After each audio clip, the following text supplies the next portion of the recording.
Bismillahirrahmanirrahim. Assalamualaikum warahmatullahi wabarakatuh. Alhamdulillahirabbil alamin. Wassalatu wassalamu ala sayyidina Muhammadin imamil muttaqin wa ala alihi wa sahbihi ajmain. Wa qala Allah ta'ala fi kitabil karim. Bismillahirrahmanirrahim. Subhanaka la ilma lana illa ma 'allamtana innaka antal alimul hakim. Shadaqallahul azim. Pemirsa yang berbahagia, dikisahkan di dalam sebuah riwayat ada seorang laki-laki yang sowan kepada Rasulullah SAW. Orang laki-laki ini meminta kepada Rasul agar ditunjukkan sebuah amalan di mana amalan itu bisa menyebabkan orang ini dicintai oleh Allah dan oleh kebanyakan manusia pada umumnya. Wa an Sahli bin Sa'din radhiyallahu anhu qala jaa rajulun ilan nabi sallallahu alaihi wasallam. Datang orang laki-laki kepada Rasulullah Muhammad sallallahu alaihi wasallam. Faqala, orang laki-laki ini berkata, ya Rasulullah, wahai Rasulullah, dullani ala amalin idza amiltuhu ahabbani Allah. Wahai Rasulullah, tunjukkan kepadaku amalan yang dengan amalan itu aku dicintai oleh Allah, wa habbanin nas, dan aku dicintai oleh kebanyakan manusia. Faqala, maka Rasulullah Muhammad sallallahu alaihi wasallam bersabda, izhad fid dunya yuhibbukallah. Jauhi kehidupan dunia, maka engkau akan dicintai oleh Allah Subhanahu wa taala. Menjauhi dalam konteks ini artinya tidak menjadikan dunia itu sebagai tujuan hidup. Kenapa? Karena kadang-kadang orang ini kalau sudah dikuasai oleh dunia, dia akan menghalalkan segala cara untuk mendapatkannya. Ada orang yang misalnya ditawari jabatan, dengan jabatan itu dia akan mengatakan, kalau saya menduduki jabatan ini maka saya akan bisa mengendalikan siapapun, kan ini ya. Karena ada orang yang punya pikiran begitu. Lupa kalau kemudian jabatan ini sejatinya adalah amanah. Jabatan apapun lah.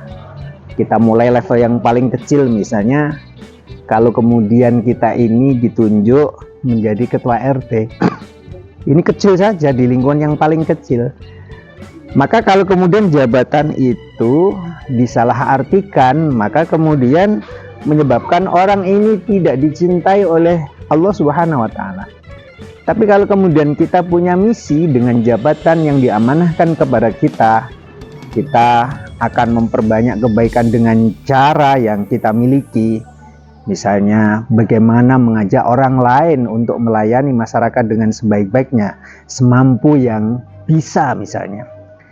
Dalam konteks yang paling kecil, misalnya kalau kita ini menjadi kepala sekolah, maka bagaimana jabatan sebagai kepala sekolah itu merupakan wasilah kita menyelamatkan banyak orang, generasi muda yang daripada mereka ini terpapar dengan narkoba misalnya, atau terpapar dengan hal-hal yang negatif. Maka kesediaan kita untuk melayani mereka, menunjukkan kepada jalan yang benar, karena jabatan walaupun itu kecil adanya, subhanallah, ternyata itu menyebabkan kita dicintai oleh Allah Subhanahu wa taala. Menjadi guru yang baik, mengarahkan murid-murid kita, mengajak mereka kepada kebaikan, maka itu sejatinya adalah amalan yang luar biasa yang menyebabkan kita akhirnya dicintai oleh Allah Subhanahu wa taala. Kenapa? Kesediaan kita untuk membantu mereka agar tetap menjadi orang baik menyebabkan kita dicintai oleh Allah Subhanahu wa taala. Jadi menjauhi kehidupan dunia itu bukan berarti kalau kita memiliki jabatan itu kita manfaatkan untuk menarik keuntungan yang sebesar-besarnya. Hal yang lain, misalnya kalau kita ini oleh Allah dititipi harta benda, bukan berarti kemudian harta benda itu kita manfaatkan untuk menguasai orang lain sehingga menyebabkan kemadharatan.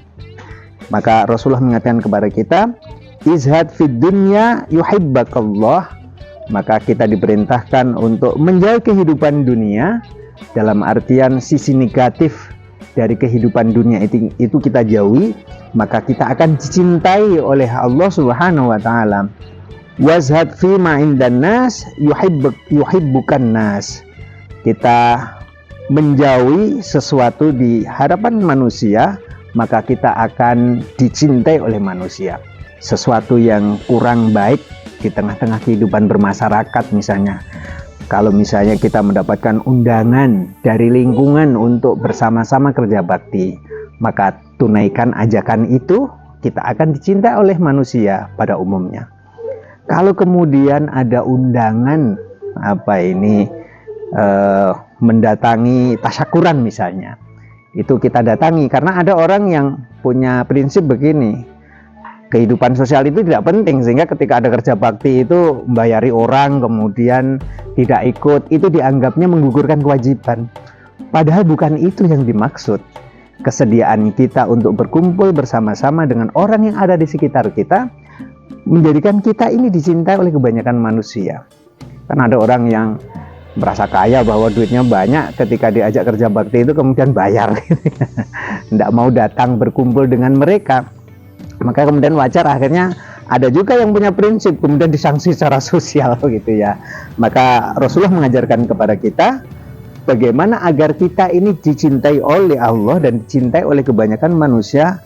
Sesuatu yang tidak baik di lingkungan sekitar kita, mari kita jauhi. Rasa egois, kemudian merasa bahwa kita ini memiliki segala sesuatu yang itu tidak dimiliki oleh orang lain, maka pikiran-pikiran yang semakan itu mari kita jauhkan, sehingga kita dicintai oleh Allah dan dicintai oleh kebanyakan manusia. Mudah-mudahan yang sedikit ini ada guna dan manfaatnya. Bismillahirrahmanirrahim. Allahumma shalli ala sayyidina Muhammad wa ala ali sayyidina Muhammad. Alhamdulillahirabbil alamin. Hamdan yuwaffi ni'amahu wa yukafi mazidah. Ya Rabbana lakal hamdu kama yanbaghi li jalali wajhikal karim wa min sultanik. Allahumma anfa'na bima 'allamtana wa 'allimna ma yanfa'una. Allahumma ij'alna min ahli ilmi wal khair wa la taj'alna min ahli syarri wal dhair innaka 'ala kulli syai'in qadir. Rabbana atina fid dunya hasanah wa fil akhirati hasanah wa qina adzabannar. Wa sallallahu ala sayyidina Muhammadin nabiyil ummi wa ala alihi wa sahbihi wa barik wa sallim. Subhana rabbika rabbil izzati amma yasifun wa salamun alal mursalin walhamdulillahi rabbil alamin. Sampai ketemu di lain kesempatan. Wallahu muwaffiq ila aqwamit thoriq. Assalamualaikum warahmatullahi wabarakatuh.